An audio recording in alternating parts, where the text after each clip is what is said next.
तो guys welcome back to our blog. और आज मैंने सोचा कि ये सही वक्त है और सही प्लेटफॉर्म है कि मैं आवाज़ उठाऊं अपनी। जो इंडिगो का फ्लाइट इंसिडेंट हुआ, जो हम सब ने देखा और वो बहुत वायरल हुआ कि Please, let's not get out. You are lying.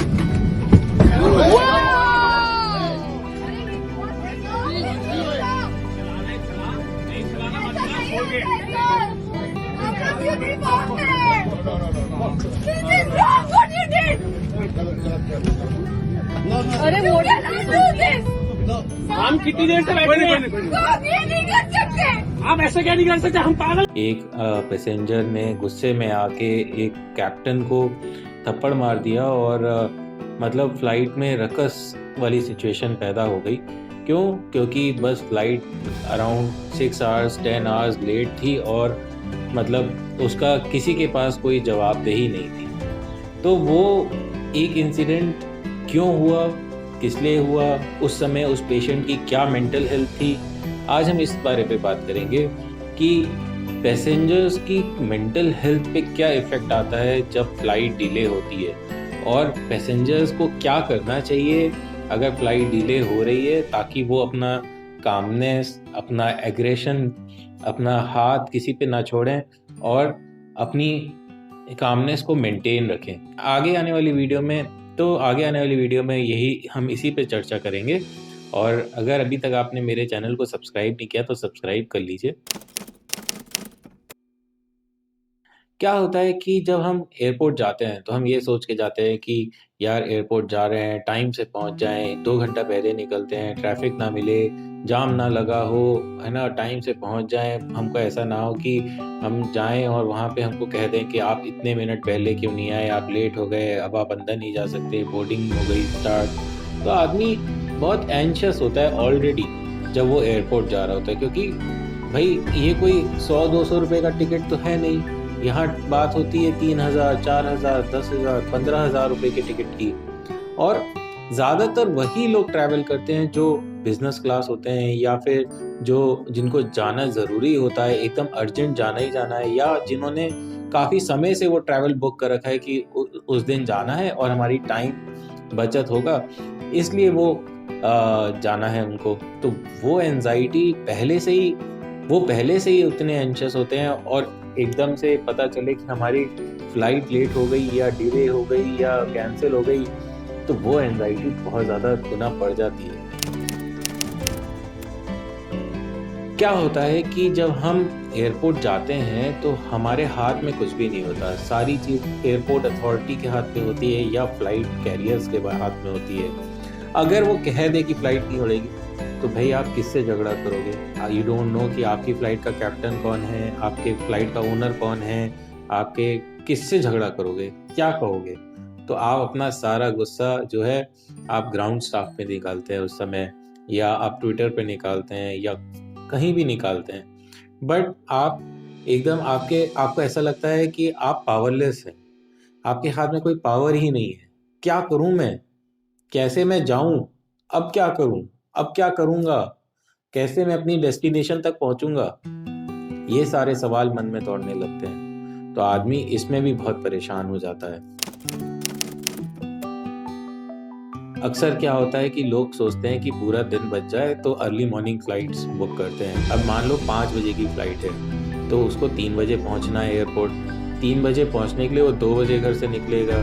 2 बजे जब घर से निकलेगा तो वो 1 बजे या 12:30 बजे उठेगा, या हो सकता है सोया ही नहीं होगा कि यार अभी निकलना है थोड़ी देर में और एयरपोर्ट पहुंचना है और वहाँ से फिर फ़्लाइट पकड़नी है। तब वो रात भर का जगा हुआ है। आप खुद देख लीजिए, अगर आप रात भर जग जाएं और आपको गुस्सा ना आए अगले दिन, ऐसा हो ही नहीं सकता। ठीक है, इस वाली फ़्लाइट में क्या हुआ कि वो सुबह 6 बजे उड़नी थी। तो सोचिए, लोग दिल्ली जैसे ट्रैफिक में ऑब्वियसली जल्दी पहुंचे होंगे, है ना, जल्दी पहुंचे और उसके बाद वो शाम को 6 बजे फ़्लाइट उड़ रही है, तो गुस्सा नहीं आएगा? जो छोटे छोटे बच्चे हैं भूखे होंगे, प्यासे होंगे, खाना नहीं मिला, है ना। बहुत सारे, अभी हमने पिछले दिनों कुछ देखा था कि राधिका आप्टे भी फंस गई थी एरो ब्रिज में, काफ़ी घंटों तक वो एरो ब्रिज में ही बैठे रहे। तो ये जो चीज़ें होती हैं ना, ये बहुत पैनिक क्रिएट कर देती हैं एकदम से। और आदमी को लगता है कि अब मैं क्या करूँ? मैं कहाँ जाऊँ? एयरपोर्ट्स इतने बड़े-बड़े होते हैं, वो कहाँ जाएँ? किससे मदद माँगे? और इतनी सिक्योरिटी सीआईएसएफ लगी होती है, आप कुछ ब्रीच कर नहीं सकते उसको, ठीक है ना? आप कैंसल कर नहीं सकते, आप बैक जा नहीं सकते, आप आगे ही जा सकते।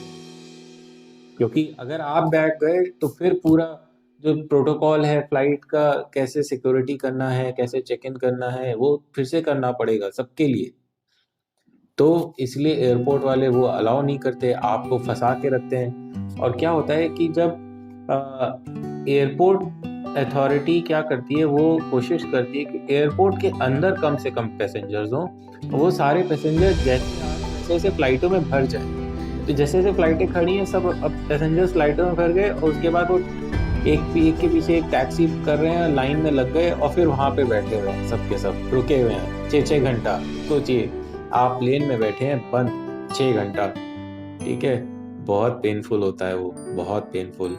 फ्लाइट अगर 6 घंटे की हो तो ही बहुत पेनफुल हो जाती है कि कैसे करेंगे, कहाँ जाएंगे, कब पहुँचेंगे। आदमी 4 बार फ्लाइट, वो एयर होस्टेस पूछे कितनी देर और लगेगी, है ना? ऐसा होता है। तो मेंटल हेल्थ जो है ना, बहुत अफेक्ट करती है जब ये फ्लाइट डिलेज वगैरह होते हैं। अब जैसे मैंने पहले बोला कि जब आप फ्लाइट बुक करते हैं तो वो कोई 100-200 रुपए का खेल नहीं है, हज़ारों रुपए का खेल है। कई लोग तो ऐसे होते हैं, वो जीवन में पहली बार फ्लाइट में बैठे होते हैं, और वो या तो अपनी सारी जीवन की जो मेहनत से कमाई हुई चीज़ होती है, उससे एक टुकड़ा निकाल के वो फ्लाइट का टिकट कराते हैं कि आज हम फ्लाइट से जाएंगे। और सोचिए, अगर फ्लाइट कैंसिल हो जाए या फ्लाइट डिले हो जाए तो उन पे क्या बीतेगी। या अगर मान लीजिए किसी की एक बिजनेस डील होने वाली है, करोड़ों रुपए की है ना, और उसको पता चल जाए कि यार वो आप जा ही नहीं सकते हो, आप फ्लाइट डिले हो गई, आप वो मीटिंग में पहुंच ही नहीं पाए, वो बिजनेस डील कैंसिल हो गई या किसी और को मिल गई।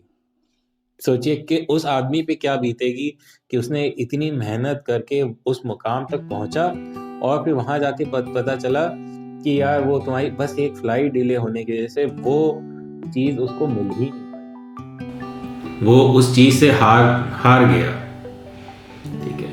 तो ये एक बहुत बड़ा स्ट्रेस हो जाता है लोगों के उनमें, और इससे आदमी डिप्रेशन में जा सकता है, पैनिक अटैक आ सकते हैं, ठीक है?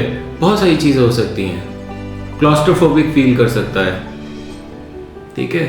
तो ये मेंटल हेल्थ पे बहुत अफेक्ट करता है डिले। जब फ्लाइट डिलेज होते हैं तो फ्रस्ट्रेशन तो होता ही है, क्योंकि यार आप इतनी मेहनत करके वहाँ तक पहुँचे। अब मतलब मेरे लिए जब मैं फ़्लाइट में ट्रैवल करता हूँ तो सबसे मुश्किल काम होता है चेक इन करना और सिक्योरिटी चेक कराना, क्योंकि पहले आप लाइन में लग के चेक इन करें, उसके बाद आपने सिक्योरिटी चेक कराई। अब लखनऊ एयरपोर्ट पे तो आप समझ लीजिए सिक्योरिटी चेक कराना एक आम दिन पे आधे घंटे से लेकर पौन घंटे का काम है, क्योंकि आजकल इतना ज़्यादा ट्रैफिक करने लगा है एयरपोर्ट पे कि लाइनें लगी होती है लंबी लंबी, 5-5 मिनट पे तो फ्लाइट है, 10-10 मिनट पे तो इतने सारे पैसेंजर्स ट्रैवल कर रहे होते हैं सेम टाइम पे कि आप यकीन नहीं मानेंगे, आपको कम से कम आधा पौन घंटा लगता है। अब फिर वो क्या करेंगे, बेल्ट उतारिए, चप्पल उतारिए, जूता उतारिए, सारा सामान लैपटॉप का, अपना मोबाइल फ़ोन पर्स सब रखिए, जाइए दोबारा रख के आइए। अब मैं तो अपने इतने सारे गैजेट्स लेके जाता हूँ, कैमरा है, लेंसेज हैं, गोप्रो है। अब वो एक कोई तार छूट जाएगा तो कहेंगे ये कैसे छूट गया अंदर, इसको निकालिए दोबारा रख के आइए। अब चलो ठीक है, सिक्योरिटी कंसर्न है, आप करते हो, लेकिन वो फ्रस्ट्रेटिंग होता है यार, ठीक है ना? मतलब आप सारे रूल्स एंड रेगुलेशंस फॉलो करते हैं और करना भी चाहिए, लेकिन उसके बाद पता चले कि यार आपकी फ्लाइट कैंसिल हो गई या आप फंस गए, डिले हो गया 10 घंटे का, है ना? बहुत सारे ऐसे लोग होते हैं कि खा पी नहीं पाते। अरे वो एयरपोर्ट पे खाना इतना महंगा होता है, एक बर्गर 400-500 रुपए का होता है, समोसा 100-100 रुपए का होता है, कौन खाएगा? आम आदमी तो नहीं खाता यार, मैं तो नहीं खाता। हाँ, कॉफ़ी वगैरह कभी कभी पी लेता हूँ, लेकिन नहीं खा सकते, ठीक है? इतना महंगा होता है। तो सोचिए कित आदमी भूखा पेट रहेगा, इतनी देर का जगा हुआ है तो गुस्सा नहीं करेगा, तो वो इम्पेशेंट होगा ही, ठीक है ना? तो मेंटल हेल्थ बहुत इफ़ेक्ट होती है जब ये फ्लाइट डिलेज़ होती हैं या एयरपोर्ट पे कुछ भी ऊपर-नीचे होता है। तो अब बात करते हैं कि इसको ठीक कैसे करें? पहला है माइंडफुलनेस। माइंडफुलनेस क्या है? कि आप मेडिटेट करिए, रोज़ सुबह उठिए, मेडिटेट करिए और अगर मान लीजिए आप एयरपोर्ट पे फँस गए हैं, तो आप वहाँ पे ध्यान लगाइए, ठीक है? आजकल बहुत सारे ऐप्स आते हैं, जिनमें बहुत सारी सूदिंग म्यूज़िक आपको मिल जाता है। आप उसको प्ले कर लीजिए और मेडिटेट करिए वहाँ बैठ के। परेशान मत होइए, भाई डिले है और आपकी सेफ्टी के लिए है। अब जैसे दिल्ली में हुआ, वो क्यों हुआ? वो फॉग की वज़ह से हुआ था, ठीक है ना? अब जैसे कहते हैं कि जो रनवे की विजिबिलिटी है, अगर रनवे की विजिबिलिटी 125 मीटर है तभी प्लेन टेक ऑफ कर सकता है, अगर वो उससे कम है तो नहीं होगा टेक ऑफ। तो इसमें किसकी सेफ्टी है? भाई आप क्या कहते हैं जा रहे हो और आपका प्लेन भिड़ जाए, कुछ हो जाए, आग लग जाए, एक्सीडेंट हो जाए, ठीक से ना उड़ पाए, तो आप फिर ब्लेम करोगे एयरलाइन पे कि उसने भिड़ दिया, पायलट को नहीं उड़ाना चाहिए था। अरे उससे उसने उस चीज़ को बचाने के लिए आपको उड़ाया ही नहीं था। हाँ, आपको वेट करना पड़ा टेक्निकली, लेकिन उड़ाया नहीं। तो आप पॉजिटिव अप्रोच रखिए कि अगर कुछ हो रहा है आपके साथ तो डेफिनेटली आपके भले के लिए ही हो रहा होगा, आपके नुकसान के लिए नहीं हो रहा होगा। क्या होता है कि ये चीज़ तो एयरलाइंस को भी समझनी पड़ेगी और एयरपोर्ट्स को भी समझनी पड़ेगी कि अब उनको अपनी कैपेसिटी अब बढ़ानी पड़ेगी और अगर इस तरह के डिलेज़ होते हैं तो उनको अल्टरनेटिव एसओपीज़ लानी पड़ेंगी, जिससे क्या हो कि अगर मान लो डिले हो रहा है, 1 घंटे से ज़्यादा का डिले है, तो बता दें क्लियरली पैसेंजर्स को कि भई ये डिले है और फिर उसका एक एसओपी बना होगा, तो उससे वो एक पर्टिकुलर एरिया में हर फ्लाइट के पैसेंजर्स को ले जाके बैठा दें कि भई आप यहाँ बैठिए, है ना? लाउंज टाइप का हो जहाँ खाने-पीने का भी बंदोबस्त हो। क्या होगा उससे? उससे पैसेंजर्स भी खुश रहेंगे, चलो ठीक है यार अब लेट हो गए, ले हो गए, लेकिन कम से कम हमारे पास बैठने की तो जगह है। कैंसलेशन के प्रोसेस होने चाहिए कि मान लो लेट हो गए, किसी की मीटिंग बैंगलोर में है, ठीक है? वो नहीं जा पा रहा है, तो आप वो 2 घंटा बाद जाके क्या करेगा जब उसकी मीटिंग ही छूट गई तो? तो कैंसलेशन के भी प्रोसेस होना चाहिए कि वो लोग जो कैंसिल करना चाहें उस समय वो कैंसिल कर दें और वापस चले जाएँ। कोई अदर वे हो, कोई एक अलग लाइन लग जाए उनकी कि भई ये कैंसलेशन वाले हैं, अपना कैंसल कराते हुए एयरपोर्ट के बाहर निकल जाएँ। इस तरह के एसओपीज़ होने चाहिए।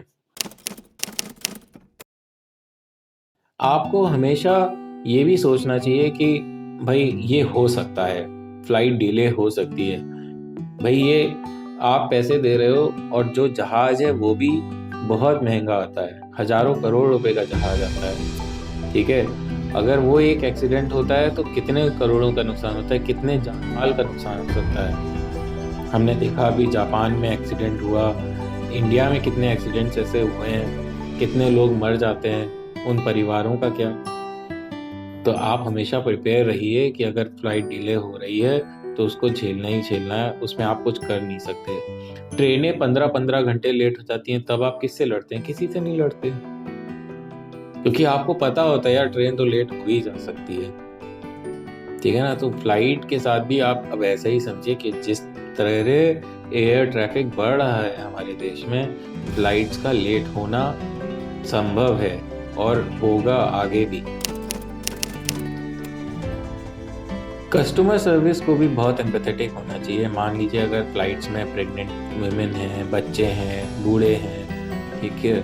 और अगर कोई ऐसा बंदा है जिसको उन्हें लग रहा है कि उसका मेंटल कूल खो रहा है, तो उन्हें समझाना चाहिए। एक क्लास होनी चाहिए सारे एयर होस्टेसेस की, पायलट्स की या ग्राउंड स्टाफ की, जिसमें मेंटल हेल्थ भी टॉपिक होना चाहिए और वो उस टॉपिक के लिए हमेशा रेडी रहें कि भई अगर कुछ ऐसा कोई पैनिक कर रहा है या कोई अग्रेसिव हो रहा है तो उसे उस समय कैसे हैंडल करना है।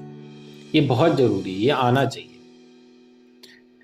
तो मेंटल हेल्थ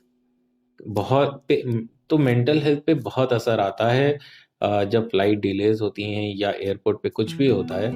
तो तो इस चीज़ का हमें हमेशा ध्यान रखना चाहिए और अपने मेंटल हेल्थ पे हमेशा ध्यान देना चाहिए और अपना कूल कभी कहीं भी नहीं खोना चाहिए, क्योंकि मार के उस पायलट को उस क्या हुआ, कितने सीरियस ऑफेंसिव चार्जेस लगेंगे उस पे, वो कभी फ्लाई नहीं कर पाएगा, वो नो फ्लाई लिस्ट में आ जाएगा, उस पे उसे कभी भी एयर टिकट नहीं मिलेगा, है ना। तो ये बहुत बड़ा ऑफेंस है, इसको प्लीज़ दोबारा ना दोहराएं, कोई भी ना दोहराए।